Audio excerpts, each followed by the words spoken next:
When you're getting divorced and you have older or adult children, what should you do about it and should you be worried about it?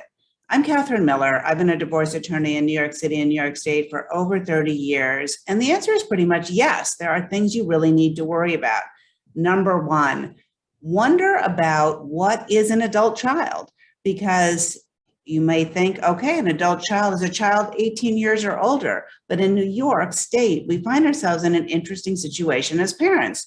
We have the unenviable position of not being able to control what our children do once they turn 18, but being financially responsible for them until they're 21.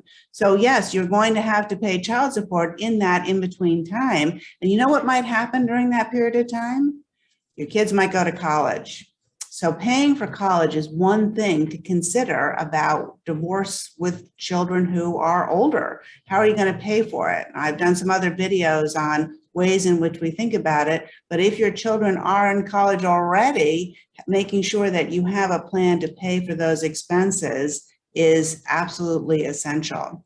Another thing to think about, even though we cannot control our children's time, and so let me say, if you have younger children, you're going to be saying where the kids spend Thanksgiving or Christmas or whatever holidays you celebrate, and how they're going to spend their time in a regular weekly rotation of weekdays and weekends. But with older children who are 18 or older, they can make their decisions, and we cannot direct them by a contract between mom and dad.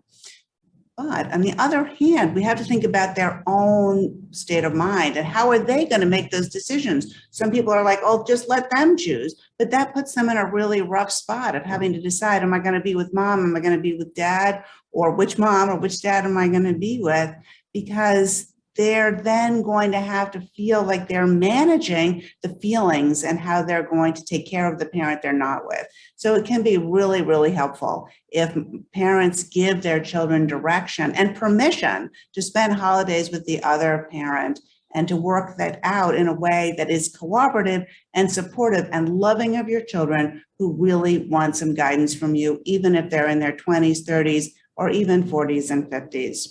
There are a lot of ways in which the way that you make these divorce decisions impact your children, whether or not they're adult or children. So if you're interested in learning about your divorce choices, give me your contact information in the link below, and I'll send you over a PDF that describes your options. Thanks for listening.